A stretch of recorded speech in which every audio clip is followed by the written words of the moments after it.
Hey guys, you're listening to episode 171 of the Finish Line podcast, where we discuss the intersection of faith, generosity, and personal finance. My name is Keelan, and I'm here with my co-host and brother Cody. Has it ever occurred to you that both giving and receiving require a sense of surrender? Today on the Finish Line podcast, we're joined by Renée Rinehart, co-founder of Gospel Patrons. Alongside her husband John, Renée has lived a story marked by open hands and heart. From choosing adventure over security, to trusting God for provision, to witnessing extraordinary generosity flow through and towards their family, her life reflects deep obedience and unshakable faith.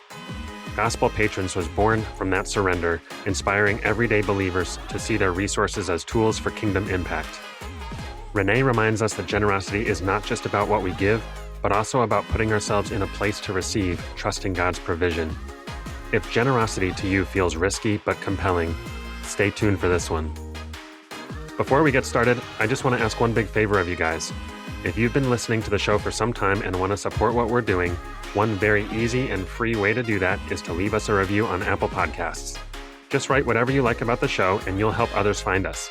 And of course, don't forget to subscribe to the show so you're the first to know when new episodes come out. And with that, let's get started.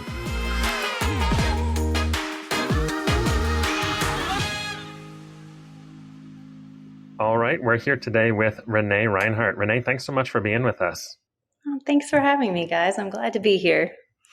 Now, we had the privilege of having your husband, John, on back on episode 52, but I'm excited to hear the real story now that we get you on the podcast here with us. But before we get to that part of the story, why don't you take us back to the beginning? What were some of your formative experiences around money, giving, faith in childhood and growing up? Yeah, well, my parents certainly had a strong faith while I was growing up, and my grandparents were missionaries in Italy, and they had been there many decades. My dad grew up there, and there were stories of faith that were just part of the ecosystem in my family. My grandparents took a lot of risks of faith, and often that involved finances and being generous. And my grandparents were even givers to other missionaries on their missionary salary. They didn't think of themselves as poor, but they just thought of God as being abundant, and they lived from that place of faith and abundance. And my dad is really gifted in generosity. My parents are entrepreneurs. They have their own business, and supporting global missions work, supporting our local church, reaching out to people in our community, and showing hospitality was a big part of my growing up years. Sometimes that was a little bit uncomfortable. There were times when I would get kicked out of my room because people needed a place to stay, and we'd have another family living with us, or we'd have, people who lived internationally coming to raise support, and they would come stay at our house. But I think all of those experiences were very formative, that there was this action and sacrifice and joy in being able to share with others and participate in this broader story of what God was doing in the world. So Renée, how did faith and generosity start to become your own as you got older? Well, faith certainly was attractive to me. And from a very young age, I knew that I wanted Jesus in my life. I wanted to know him and be close to him. And at age 13, I really started to own my faith as mine, separate from my family's. And I got baptized at that point. In fact, my grandpa came and visited and baptized me. And I think generosity had just always been a part of the conversation. So my parents had, little jars whenever we would get money, because we would work in my family business or do babysitting jobs or whatever. And there were jars, you save, you give, you can spend some of the money. And that was just always a part of my understanding, is that, we give. I think really when I got married and in my 20s, and we were wrestling with student loans and getting out of debt and, working in careers for the first time, I think there started to be a new level of understanding of the cost of generosity, but then also the joy that comes with it. And God has had John and I on a long and intense track of growing in generosity throughout the years. Yeah, and I'd love to hear, after you guys got married, how did God start to blend together your stories and kind of start to build this one story that you guys have been living out since then? John and I both started out in business in Southern California near Newport Beach. I was in accounting, he was in sales. We had both gone to university and done degrees in business, and we were on a career track. We thought we had a lot of ideas of what we wanted that to look like. But after God enabled us miraculously to get out from under student debt in 18 months, the first 18 months we were married, we started looking around and wondering what the wealth was for and what was our life track and direction. And for John especially, without the motivation of paying off debt, he felt like he lost his footing in going to work every day, and he wasn't sure what his purpose was. So we ended up taking this left turn where we said, okay, if we stayed here, we can kind of look around us and see what our trajectory is. We're going to get a nicer house and then another nicer house, and we're going to get nicer cars, and we're just going to kind of upgrade our lifestyle over time and move closer to the beach. Is that enough for us? And we both said no. We feel like we would be falling asleep or something would be dying inside of us. And so we have to figure out what more there is to life. We didn't know what that meant though. So John ended up quitting his job. He went to seminary. He did a 4-year degree, not with the intention of becoming a pastor, but with the desire to know God's word better and to gain a deeper perspective on the purpose of life. We had gone to a Christian university and studied with professors who were trying to integrate business and faith in different ways. And yet somehow it didn't click inside of us how business people fit in the kingdom of God and what our role was. And it felt a little bit like, do good, be a person of integrity, share your faith at work, pray through your business decisions. But it didn't feel like there was something bigger. And we were really hungry for that and searching for that. So after John finished seminary, he kindly asked what my dreams were. And I had this dream since I was 13 of going all the way around the world, like circling the globe. And at the beginning of seminary, there had been this very specific afternoon at a coffee shop where I was complaining to God about not getting to travel because now we were in grad school and I was still working to pay the bills, but our life was different. We lived in student housing, all that stuff. And he convicted me that I was treasuring my passport and international travel above him. And it felt like there was this moment where this Abraham and Isaac moment of, what are you going to put on the altar? Will it be your passport? Do you trust me enough? And do you want me more than any trip? And I was crying in this coffee shop, like, yes, God, okay, I want you more. And it felt like God took my passport and burned it up. So 4 years later, when John asked this question of like, what are your dreams? And I said, I want to go around the world. I never said that because I had surrendered my travel dreams.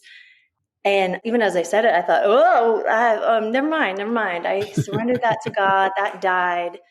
But there was something else that came. And all of a sudden, there was this additional part that I hadn't made up. It was to become a global Christian and to learn to walk by faith, not by sight.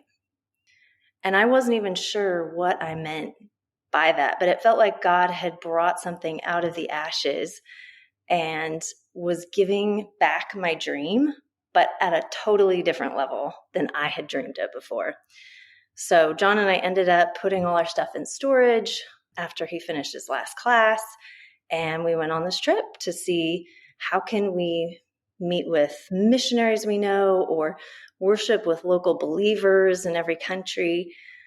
What can we do to really discover what God's doing around the world and how people are in relationship with him all over the place? And in order to learn to walk by faith, we're not going to book our places to stay ahead of time necessarily. Where we know people, we might be able to stay with them. But otherwise, we're just going to show up in a city and pray, God, please provide our daily bread and our daily bed. And we're going to see what he does.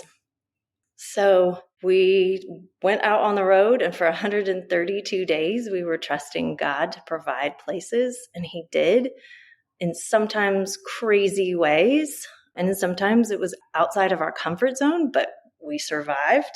Spent a night on the Athens airport floor, holding my backpack just to make sure it stayed there while I was asleep. And even in Norway, we were on a train into Oslo from the airport, suddenly realizing that it was a busy time. There was an international soccer game and political rally, and there were all these different things happening. And there were no hotel rooms available except expensive suites we couldn't afford. And so we knew that's where we were supposed to be, but we didn't know how to provide a place to stay for ourselves until some Norwegian girls in a train compartment with us started talking to us. And they said, "Oh, are you American? Can we talk to you? We've just been on a YWAM DTS, and we were with many Americans in Ethiopia, and they were so friendly to strangers. They would just talk to people. And we said to ourselves this morning when we got up, we want to be like the Americans and talk to strangers." And we were their guinea pigs. So they ended up inviting us out to coffee when we arrived in Oslo. And over coffee, they started sort of whispering. And in a few minutes, they said, "Do you have a place to stay tonight?" And we didn't. And they said, "Well, there's actually an extra room in our apartment because our roommate doesn't arrive for another week, and it's furnished, but we wondered if maybe you'd want to come stay with us." And so we did. And it was a beautiful experience. And we saw that country after country, place after place. God opened doors, God introduced us to people, and we saw how people worshiped Him throughout 22 different countries. So I think that trip really reshaped our view of how big God was, of how trustworthy He is. He will meet our needs as we seek first His kingdom. And it kind of expanded our ability to risk and allowed us to believe that we can take big risks, even financially, in a faith-filled God direction, and He'll meet us there. And there's so much joy there. I'm curious, as you're on this trip, and especially taking it with that approach, what were some of the lows like on that? Because the only way you can really create space for God to move is to, make the space for Him to have to come through. And so I'm sure that comes with definitely some uncertainty and, some struggle along the way. What did that look like? And how did you kind of change during that trip? What permanently was never going to be the same as you walked through that? Yeah, I think we so often want to see God move. We want to see miracles, but we don't want to be in a place of need and discomfort. And you're right. Those are the two halves of the coin. You have to be in the place to need a miracle before you're ready to see one.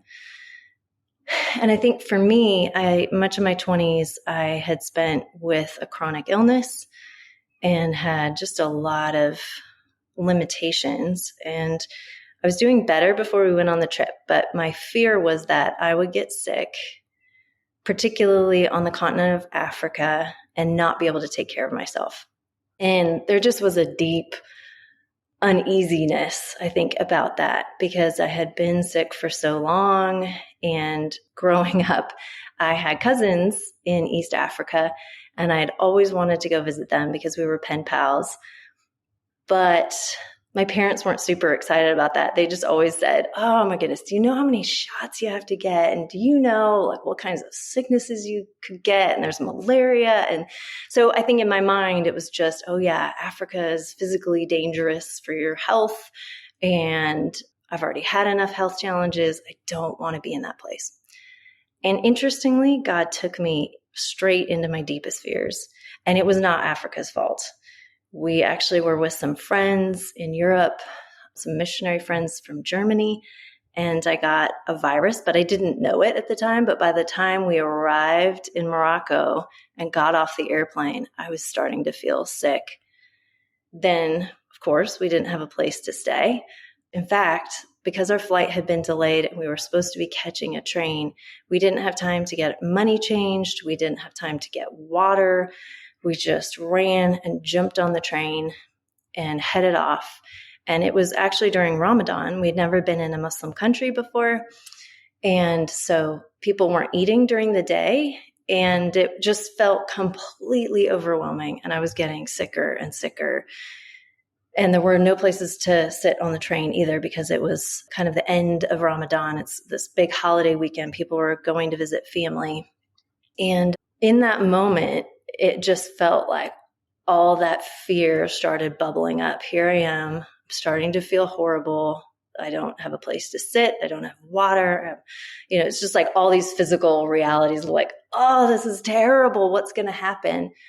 And throughout that next week, God just kept meeting us. So that day we actually got on the wrong train because we couldn't read the signs. And so we ended up getting off at some podunk train station, and we were trying to figure out when we could get another train to get us back to where we needed to go. And John ran out of the station and tried to find water at a little local store, but they didn't accept euros, which was the only money we had. And it just all felt like this mess. And then this guy showed up, and he worked for the train company, but he just kind of like all of a sudden appeared in the train station and was like, hello, what's happening? And we hadn't met anyone who spoke English up to that point. And my French was not cutting it. It was French with a different accent. And we were just not communicating. And neither one of us spoke Arabic. So for this guy to just walk up and speak English, and he was, asking questions like, okay, here's what we're going to do. Here's the train you need to get on. You know what? I'll be right back.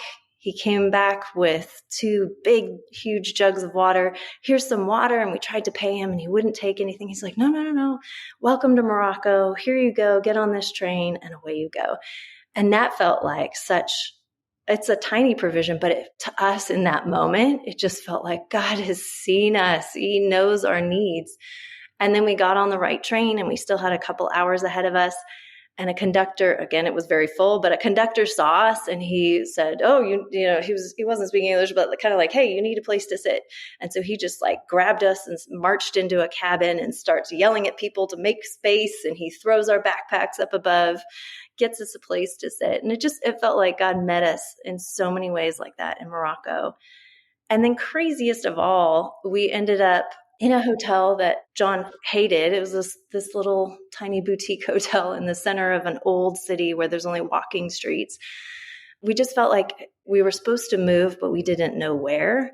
And the only other place that we knew of at this point was this hotel up in the Atlas Mountains that our friends in LA had been talking about. And they were so excited about this place. It was one of Richard Branson's hotels.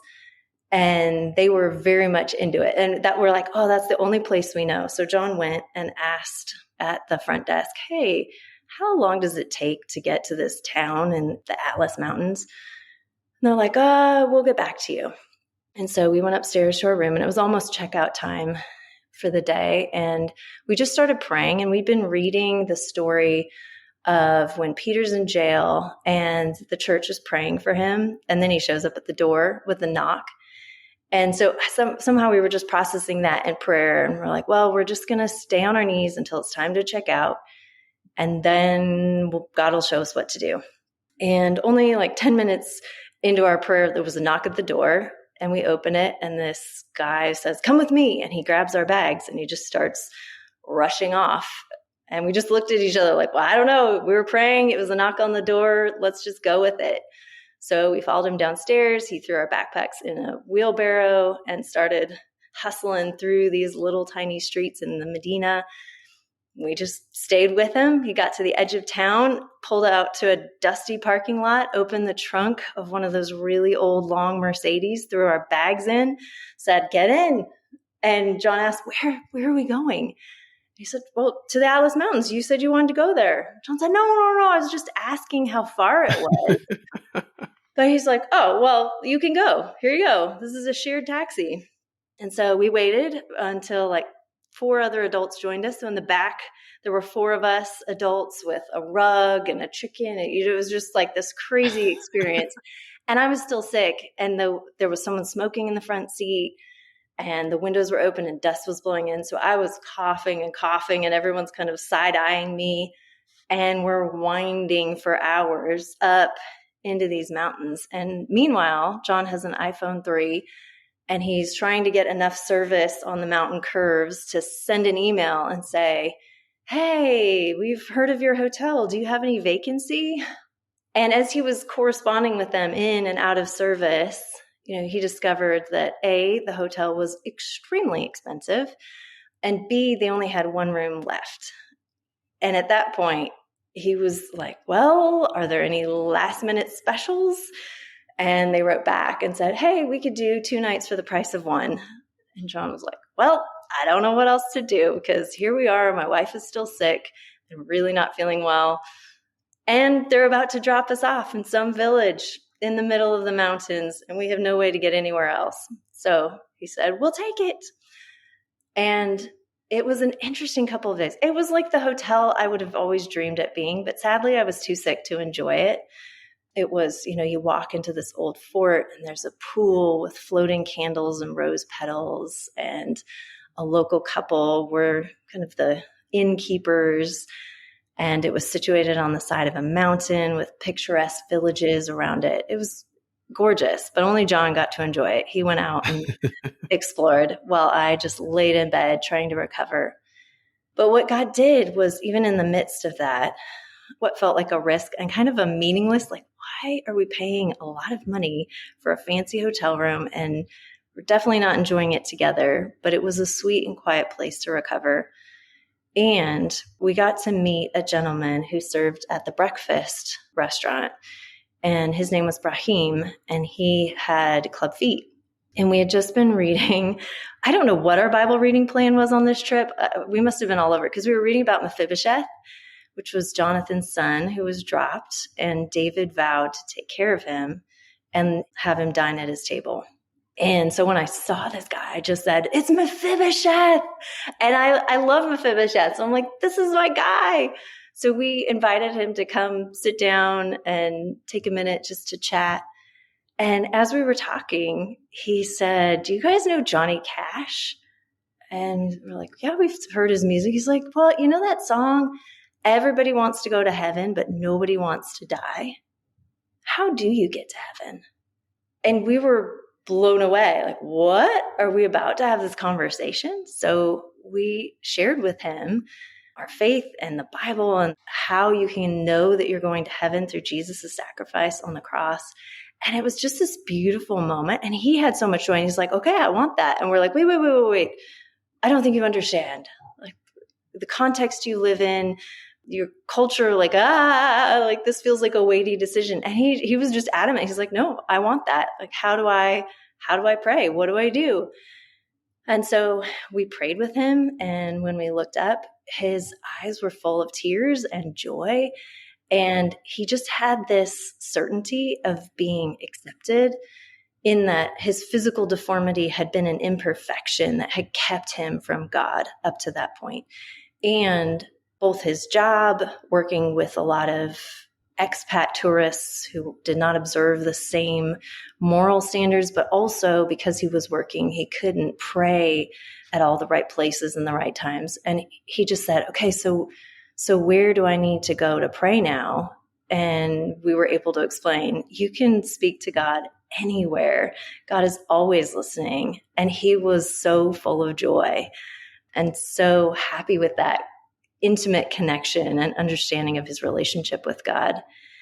And that made all the sickness and all the uncertainty and even just the stress of being like, where do we go? And what about the cost? And like, what are we doing? And learning to walk in those decisions, getting to know Brahim and seeing him receive such joy and peace in relationship with God just kind of wiped all that other stuff away and made us so certain that God could take care of us and God could work in any circumstances.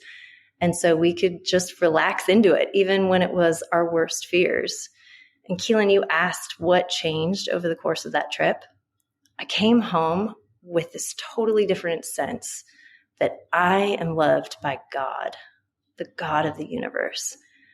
And with that question settled, and with this sense that he could take me into my worst fears and good can come out of it, and I would be okay, everything else was on the table. I was ready to surrender everything, knowing that he's good, he's with us, and everything else is just details.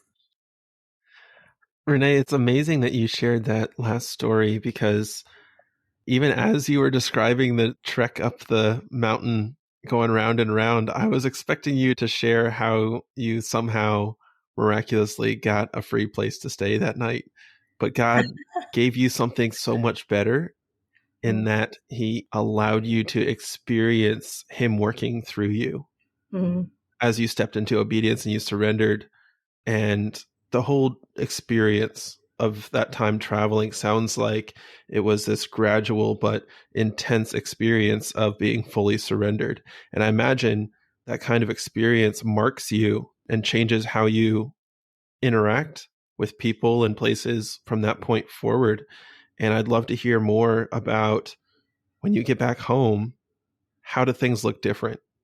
Yeah, I think going out on an adventure like that is like going to the gym and exercising your faith muscle. And when you have to exercise it that hard, you're like, pushing for a personal best every day, it grows. And our faith grows as we take steps of faith, as we listen to God's voice and respond to him, or as we give. These things grow our faith. And so coming home, we were ready to enter back into the uncertainty of what was next, especially because John now no longer had a clear career path. And in a sense, there were seeds on that trip, particularly when we spent time in Ethiopia and when we met a friend of an Indian friend in Sydney, Australia, who was a businessman, who told us the stories that became John's first book, Gospel Patrons. Those seeds had been planted during the trip, but when we got home and we'd exercised so much faith, we could engage with what God was doing in those two different areas. So God led us to adopt 2 kids from Ethiopia, and he led us not with like a clear vision, but kind of like a stumbling forward passion into this work of raising up gospel patrons. And we were ready for that because we had just practiced day in, day out. God, we need a place to stay. God, we don't know where we're going to eat. God, what do you want us to do today? How do you want us to feel? What do you want us to see? And that kind of surrender and dependence set us up for another level when we got home. We really weren't sure where we were going to go, where we were going to live. So we just came home, found an apartment month to month that some friends were also living in the complex. Funny enough, in God's weird ways, we were there for a decade, and it just ended up being this really great little launching pad for us. We chose not to pursue homeownership because it freed us up both to go and to travel and eventually like take this vision, sharing these stories from history in the Bible about what a gospel patron is and how God uses people in business and gifted in wealth generation to move his word forward and to move the kingdom forward. But it also allowed us to give at a different level financially. And that's been a big part of our story. So when we first got home, we're in this little apartment. John's, interviewing, looking for jobs, trying to determine what's next. And yet these stories that we'd heard in Australia from this private equity guy were just rolling around in our minds and our hearts and had grabbed our attention. This idea that God always raises up not just people with a vision to see the gospel advance, but he raises up people who are going to partner deeply financially and in friendship. And it's really when the body of Christ comes together with different giftings, patrons and proclaimers, that the gospel advances. And Simon in Australia had shared some stories, even stories about the Great Awakening and George Whitefield.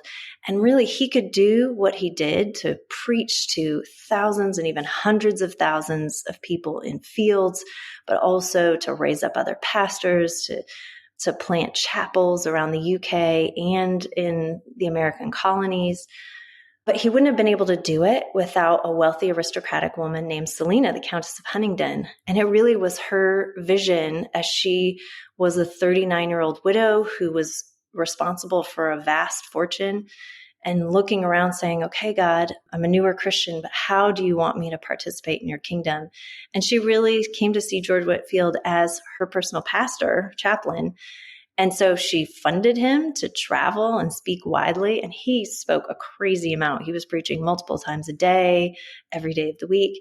But she also then invited him into her home, and she would throw these fancy dinner parties for her aristocratic friends. And in the middle of them, I imagined her clinking her china and saying, okay, and now my friend George Whitefield has something to share with us. And he would preach the gospel, and people from the highest levels of society and then people out in the fields from the lowest working class were coming to know Jesus as their savior. And it really was through their friendship and their partnership, Selina and George Whitefield, that allowed for the Great Awakening to happen. So Simon had told us a couple of little stories, just a few minutes each. But we were so captivated by this idea that business people were a vital part of the body of Christ, and that actually those gifted with the management of much and with wealth were not just on the sidelines cheering the team on, but actually we're on the team, on the field. We're all in this together, seeking first the kingdom of God in all our different giftings and spheres. And that was so electrifying that we told the stories over and over when we got back. John was pushing for Simon to write a book about it. And it ended up that Simon just blessed him to write a book. And so we spent the next couple of years researching, going to the UK, finding, original documents, looking at letters between people like John Newton, the writer of Amazing Grace, and John Thornton, his good friend and patron, and seeing the way that their relationship developed. But in those first 10 months, I went back to work. I'd taken a leave of absence for the trip. So I went back to work. John didn't have a job, was looking, but also felt this compelling vision to write a book, and was trying to figure that out. He wasn't a writer before that, had never dreamed of writing a book. We were doing research. He was just trying to find the way forward, and felt like he was a little bit crazy. We don't have traditional health insurance. He's not earning any income. What are we doing? And in that process, God put it on our hearts. Well, I should say, I came to him and was like, okay, so those people that we visited in India? He was a pastor at an Indian church. He's a person of Indian origin, but his wife was someone that we had been in a small group with for 7 or 8 years. And we knew her so well. And we had been at their wedding, but then we'd also stayed with them for a couple weeks in India on this trip. And I just felt like, oh man, we should support them on a monthly basis. And up to that point, I don't know if we were just a little bit afraid of a long-term commitment, but we had always done one-time gifts. So, we'll do a lump sum to a missionary, or we'll give to our building campaign. I think we gave regularly to our church, but that was the only monthly giving that we did. And something about that felt really daunting when you're thinking, wow, it could be 30 years. Are we committed for 30 years of these people, supporting them every month? And initially John said no, he wasn't comfortable with that. He felt like, I am not making any money. Where do you think this money is going to come from? And by that point, we'd actually started the adoption process for our 2 kids. So whatever money we had left in savings, we zeroed that out in order to do that. And then a couple weeks later, he came back, and he just felt like God had impressed upon him that it was a choice not about the money, and it wasn't about where the money was going to come from. Actually, it was a choice about the posture of his heart, and that if he would choose to risk financially in faith, his heart would get bigger and broader and wider and warmer towards the things of God. But if he said no to this opportunity to give, his heart would shrink like the Grinch, and it would become cold, dark, and hard. And that freaked him out so much. He just came to me. It was like, yes, okay, we're going to give to them every month. And in fact, let's do $100 a month. And so we did, and we started that. And then it just felt like from there, God kept growing. He would bring other people for us to support monthly. And we started this collection of, okay, these are the people who are out there in the world doing amazing things to see God's kingdom come, and we want to participate with them financially. And it just felt like somehow God always provided.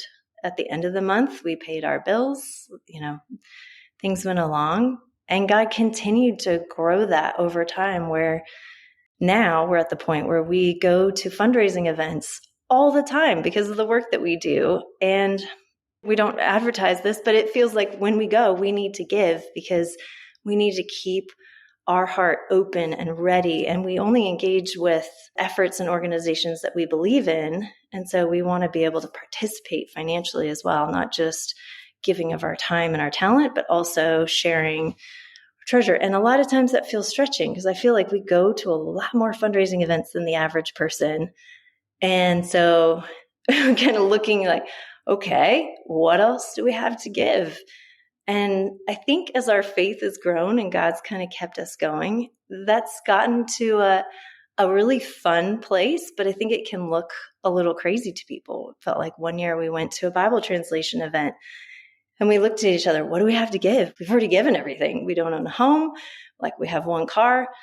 We have 2 kids. Like we've already given all that we have. And then we thought about it and we thought, you know what? We have retirement. We haven't been putting into that for a while because we felt like we needed to be giving that money. But actually there's a chunk of cash sitting there. This goes against all of my training as an accountant, but we're actually going to liquidate that. We're going to take the penalty and we're going to give it away. And it felt so joyful. And it was wild to me because it felt like one of the major no-nos of like, no, you would never do that in terms of financial planning and wisdom, worldly wisdom. But it was so much fun. And we haven't missed it, not yet. And we're trusting God. It's not that we recently reestablished some retirement savings, but it's been just a sense of, you know what, God? That's for a someday need that I might have, but I'm not even guaranteed to live that long. And somebody else has a need right now. I want to sacrifice to meet those needs right now rather than hanging on to this just in case money for me. And I think that's been a continual theme, especially for me, in small ways and in big ways, even in ways in terms of like stocking up at Costco. Sometimes there's this like, well, I could buy all the things that we need for the next 3 to 6 months or whatever. And then we don't have to go shopping again. And then we know that we've got, toilet paper and San Pellegrino. But I think there have been so many times where in funny little ways, God has shown me like, that's no guarantee. Something could happen to that stockpile and it could just disappear overnight. Or, it just feels like, that's such a wrong posture when I'm trying to secure us or to secure myself against this future need. God asks me to live in surrender and faith and just trust that He will meet my needs and I can be sort of radically generous now, even to a point that feels uncomfortable and changes my lifestyle. And that's been a really great place of joy and growth for us. And it's not always easy. There have been times where it has felt uncomfortable. It's felt like we've gone without certain things, but there's also a joy in knowing that our hope is in God and it's not in feeling a certain way in our lifestyle, or it's not in having a particular thing, but actually our hope is in God. And we're making friends for eternity by just sort of wildly spreading wealth around and allowing God to plant His seeds of love and goodness all over the place. Yeah, I mean, there's so much to unpack there. But I think what stands out the most to me is that we all want to be generous out of a place of security. We want to be like, God, provide for me. And then when all my needs are met, then give me more than I could possibly need so that I can give. And, you guys are so deeply involved in the generosity space and think about generosity all the time. But it all started from putting yourselves in a position where you had to rely on God. And I think that's missing from so many of our stories, is that we want to be secure enough that we don't really need to rely on God. And then we want to see Him, work and move in a place of security. And it's just harder to see God work in those places, and I think that the trip where you guys forced yourself to experience that on a daily basis just set a tone for everything that there was to come. Now, you mentioned the book a couple times. Many people are already familiar with it, but walk us through what that next stage looked like of starting to pull together the book and what you saw God do through that process and afterwards. It was amazing as we continued to share the stories, even during the writing process, because we were finding out lots more about these different friendships and the depth of relationship that developed between these patrons and these gospel proclaimers. It wasn't just about writing a check or sharing some financial resources, but really they became deep and beautiful partnerships of people who were using their different giftings to fuel the same endeavor, the same mission. And as we looked, it was like God gave us a lens and we started to see these stories all over the place. And so now whenever we hear about, whatever, an organization or something great that's happening in the world, we're always kind of digging and asking questions like, oh, how did that get started? And who was there at the beginning and what happened? And it just seems like without fail, you find out that there was a generous person who took risks in order to help this vision come to life.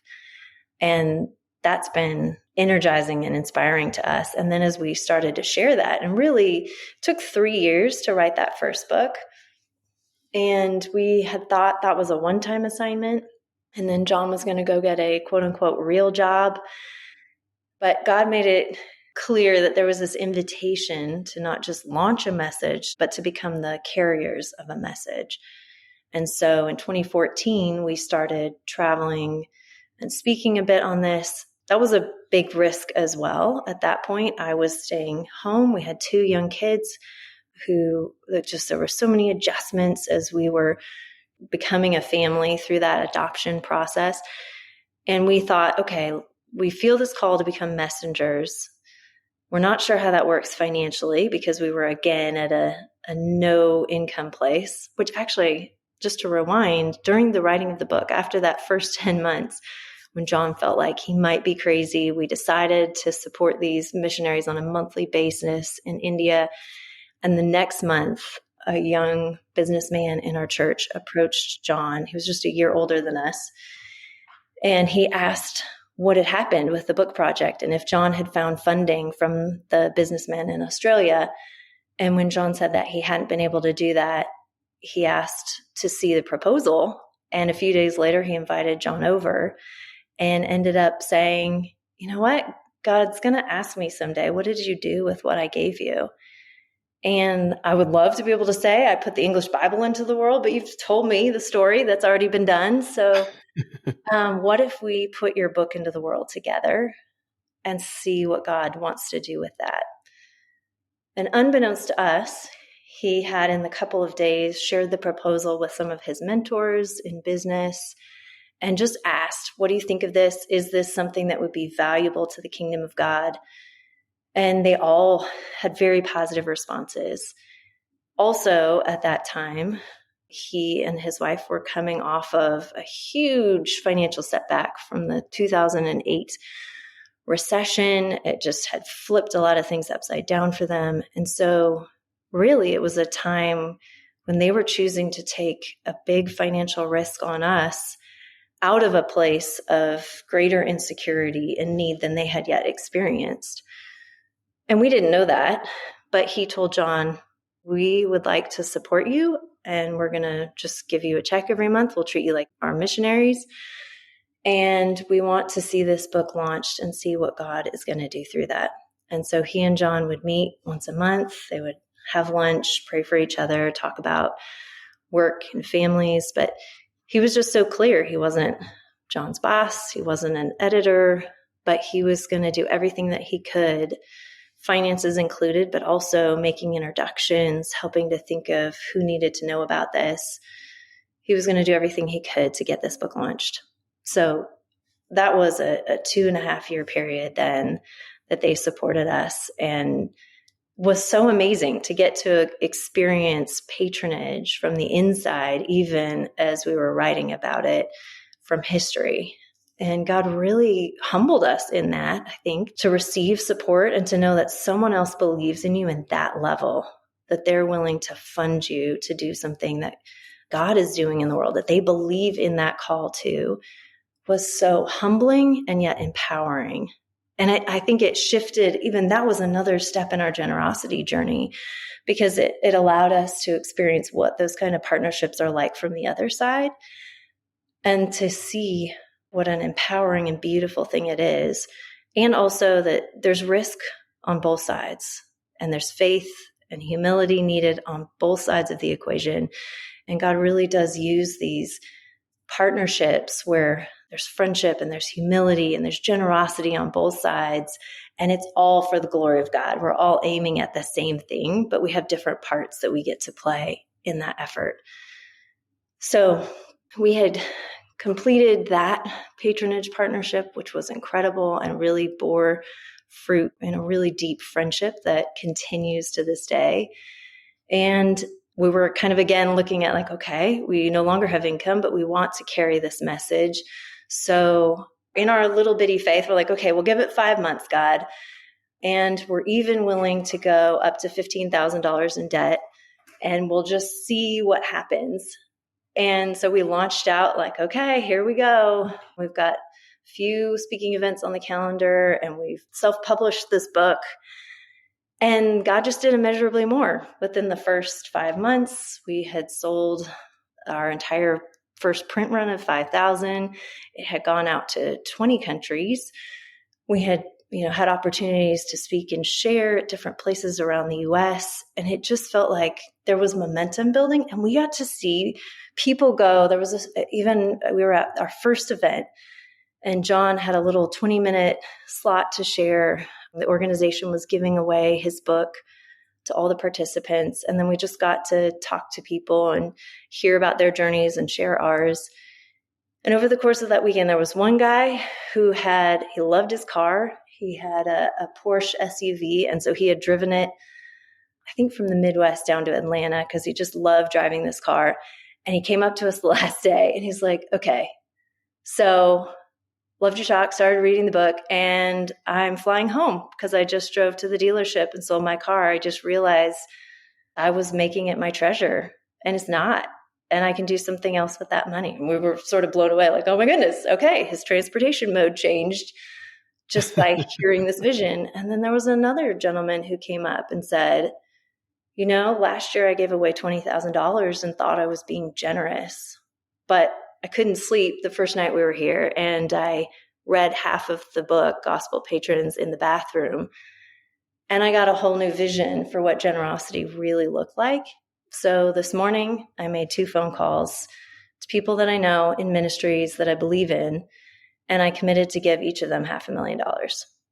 And so hearing things like that, like, wow, you can just walk off and sell a car. You can go from $20,000 to $1 million in giving. This has traction. God, you're doing something in this, and we really want to be a part of it. And so we never looked at that 5 months. We never went into debt. We just kept going forward saying, like, this is amazing. God is raising up a generation of gospel patrons. And I think more and more, so we've been in this over a decade. We started writing in 2010. And in the last few years, I feel like God's made it even clearer as we get to participate with all of these different organizations and have relationships around the world and hear these different stories. God is raising up a tidal wave of generosity to fuel the Great Commission. And there is so much momentum happening. And I can't believe that we get to be alive now and be a part of this and get to see this bigger picture of what God's doing. I feel incredibly privileged that he's even invited us into this and given us a view, and then that he's even given us a part to play, that we get to proclaim this message and link arms with other patrons to fuel the spread of the gospel is such an honor and an encouragement. And I think that's kind of this bigger arc of what he's been doing. And all along the way, it's taken these steps of faith and even seasons of training where there's been uncomfortable. It's like waking up early in the cold to go to the gym and do really hard exercises. It's felt like that in different seasons. And I think there was another season. We've just ended, I guess it would be almost 6 years as semi-nomads. Some of those years were total nomads, living on the road full time with kids and a cat even. And that was just another season of kind of going back into the gym and lifting a new level of weight. Like, what does it look like when, again, you're not sure where you're going to stay, but there's more responsibility on your shoulders. There's more of a cost maybe when you have, kids who are with you and you're trying to figure stuff out, but still learning, how do we follow your voice, God? And how do we continue to press forward and risk?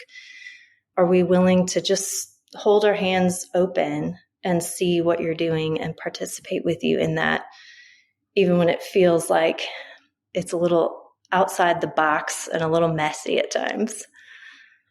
Renée, I love the way that you described in several of those examples and in your personal stories how the giving was not about the financial transaction or who has more control or even so much about necessarily the guarantees of any kind of result. It was more about forming a relationship, being in it together, the partnership behind it. And God has chosen to bless many of those stories in beautiful and unexpected ways. And I think that just casts vision for generosity beyond parting with money or receiving money, although that often is how we express generosity. That is not descriptive of everything that's going on that we can even see. I'd love to hear a little bit more of kind of today as Gospel Patrons continues to share stories and encourage people to live more generously. What are you seeing happening in the world today? What is your focus as a ministry in this season? Yeah, one of the things I'm really passionate about is global generosity, not only kind of American believers looking globally to be able to share this incredible level of resources we've been given, which when looked at globally or historically is insane. We are so wealthy as a country, even if we don't feel that way, even if there's always someone who has more to compare ourselves with, we have access to such incredible resources. And so there is this sense of stewardship of, wow, God, you've given us so much. What's it for? What have you entrusted us with this for? And it's been incredible to be a part of greater unity happening in the body of Christ around that sense of the Great Commission globally. And what does it look like to make sure that every person on earth has access to the good news about Jesus and access to God's word in their heart language and has a church within reach? Like, what does that look like? And there are these beautiful networks of collaborative partnership happening. And there are groups of gospel patrons rising up to fuel those collaborations and that kind of deep partnership that they're sharing. So I think it looks like being a part of some of those different networks, but also I just continue to pray, like, Lord, you have gifted people all over the world in the church with access to wealth. And so what does it look like to unleash and give vision to patrons in Brazil and in Japan and in Indonesia and in all these different places? There are wealth creators and people who have access to resources, and they have different relationships because when a relationship is local, there's a lot of benefits that you can partner even more deeply when you share a language and a culture and proximity. So there are different ways that we're looking to fuel the church in raising up patrons all around the world. And some of that has been getting gospel patrons translated into 10 additional languages like Hindi and Russian and Mandarin, Arabic, French and German, and these different things. Some of that is through continued travel, though there's a cost, and we're trying to balance that with having teenage kids now. And, what does it look like to also empower others? And so in the UK, there's been just an amazing growth over the last 10 years. 10 years ago, we lived in the UK for a little bit, and it was clear that God was moving in a really unusual way. And so there are 4 families who've really risen up in this last decade to host a lot of events, to draw together their contacts, to kind of keep seeding this vision of gospel patrons into London specifically. And then now there's now Gospel Patrons UK. We have our first national director who is full-time, and she's being able to take that to, try and generate some ongoing groups who are meeting together to encourage and sharpen one another in Edinburgh and Belfast and Oxford and York and just kind of all over the UK. And there's been beautiful momentum growing. In fact, in a couple of weeks, we'll be going to the 3rd annual national conference for Gospel Patrons UK. And even now within Europe, there's actually several other people from other European countries who are coming to that and trying to see what that looks like to fuel gospel patrons movements within their own countries. I know that in Poland, there's a robust society of people who've been meeting together, and they're even filming stories of how has God worked in Polish gospel patrons and how can they share their stories through video. So there is momentum happening all over the world. And I think another way that particularly I feel called to steward this is among women. There are some cool ministries that are trying to minister specifically to women gifted in managing and creating wealth, and what does their call look like in generosity. And in fact, there's a study happening right now that's almost finished. It's finishing this week, just about Christian women and giving, and what does that look like, and what are the kind of the pain points, what's helpful, and how do we better serve women. And I think even just looking at some studies that have happened nationally, there is a great amount of American wealth in the hands of women, and that looks like it's increasing. So I think it's 51% of American wealth is in the hands of women. And women have been so often called and gifted as gospel patrons. Even when we look back at Jesus's ministry in Luke 8, there were 3 women named who were his gospel patrons, Mary, Joanna, and Susanna. And also for Paul, there was Phoebe, who he calls a patron of many, and of myself as well. And so just thinking about this amazing role, like Countess Huntingdon, Selena, these women have gotten to play these vital partnership roles in the advance of the kingdom. And so figuring out how we can better empower American women and women around the globe to step into that calling as gospel patrons is one of my other passions. But God is certainly on the move. And I think we continue to hear stories of people making decisions to shift their lifestyle or their priorities and just start to open up their hands even more and say, God, all that I have is yours. How do you want me to use it? Through a lot of what you guys do in ministry, and even just you and John personally, I think of you guys as very powerful storytellers in generosity. They're bringing stories to life. And I would love to just get your take on what makes a powerful story when it comes to generosity and faith. And also specifically, how can people better share their own stories in order to, like you guys have, invite people into this one big story that's going on around us? Yeah, I think all of us have a story. If we've walked with God for any length of time, we all have a story. And sometimes we don't even know it because we haven't stopped to put the pieces together. And that's one thing that we've gotten to see as we've created short films about modern day gospel patrons. And we get to film interviews and then sometimes go on the road with them or film part of the collaborations and partnerships they're a part of. When we're able to tell their story back to them, they begin to see connections that they never saw. And there's this sort of wonder of like, oh my goodness, yes, that's exactly what God's been doing. That's exactly how God's been growing my faith. I didn't even think of how all those steps lined up and brought me to the place where I am. So I think there is a sense in which we got to stop and reflect a little bit and even ask questions of each other, just like you guys do. Like, how has God worked? What what steps were there? How did God work in certain time periods of our life? What's he doing? And I think just telling our story and making space to hear other people's stories and tell stories, we've seen that stories are so encouraging.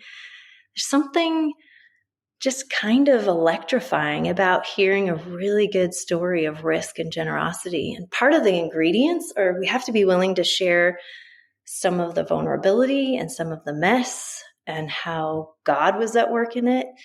And some of it is just having time and perspective, because often in the middle, things seem like a really weird, messy zigzag, and you can't see, like, why is this happening? How does this mean something? And sometimes it's when we get a little bit of space and distance from it that we can see all the ways that God was lining things up in his amazing sovereignty. And I think this year, something that we've been doing as a family is listening to a lot of people share stories of their intense struggle, often with physical challenges.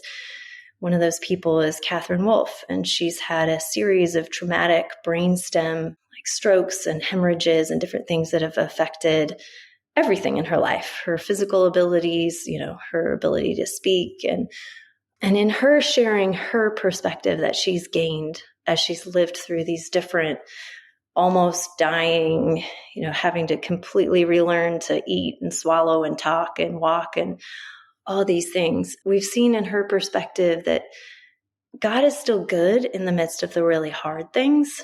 And so there's an opportunity for us to lean into trusting him in the middle and not just waiting for perspective down the road, but really choosing to tell ourselves our own story with a lot of hope. And I think in these years of nomad living and unanswered prayers, even for our kids, sometimes it's hardest to allow our kids to walk through things. So remember, there was 2 years where our daughter was praying. She really wanted her own room and she wanted to be on a soccer team. And that wasn't happening. And in her young mind, she would cry and be like, I've prayed for this for my whole life. God's not doing it. And to just choose in the middle of that, like, how do we keep trusting that God is good when he doesn't give us the things that we think we need and we think we want? But I've seen in Catherine's story and in a few other friends that there's different ways. We've got a choice a lot of times in how we tell our stories. And when we're really looking for God's hand, he gives us the ability to tell the stories differently.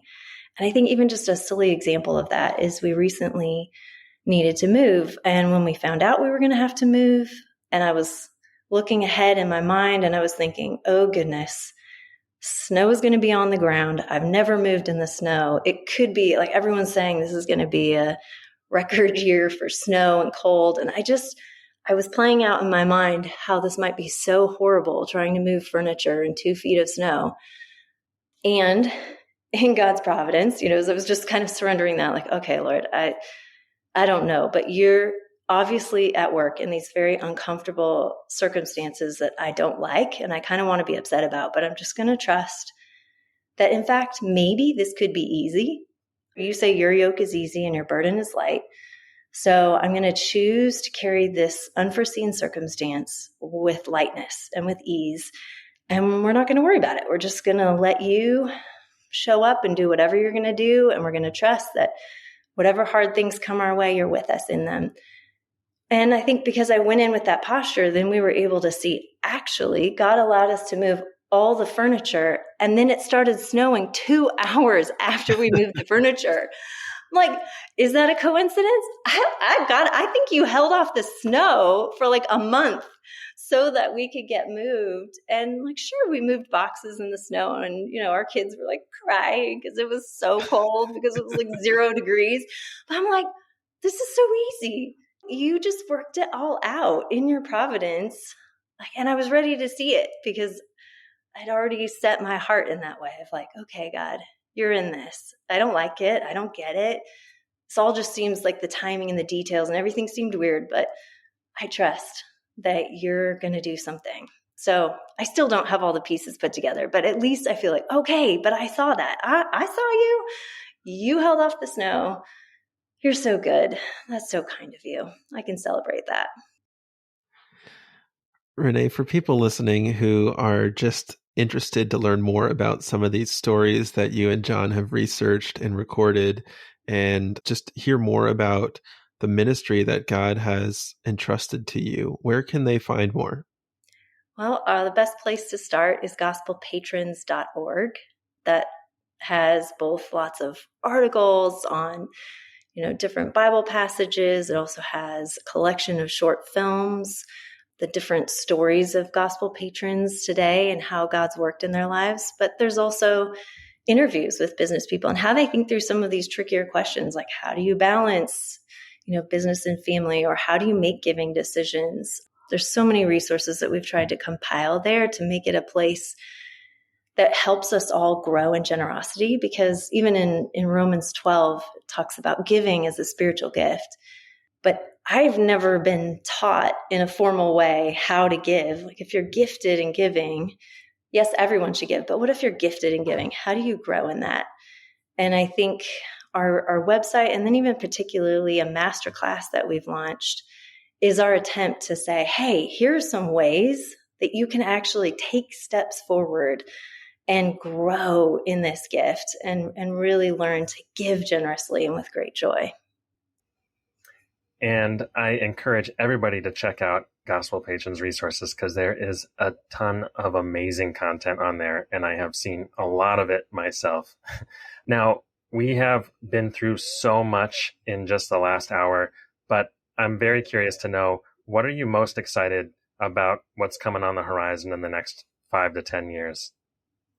I think I'm excited to see how God continues to build the momentum of gospel patrons stepping forward into their call with great faith and generosity, and to see how he speeds the gospel going around the world. There are still people who have never heard the good news about Jesus, and yet there's so much momentum happening. And I think of even the Illuminations room at the Bible Museum in Washington, D.C., and how you can actually go and see all the Bibles that exist in the world and all the languages that don't yet have scripture.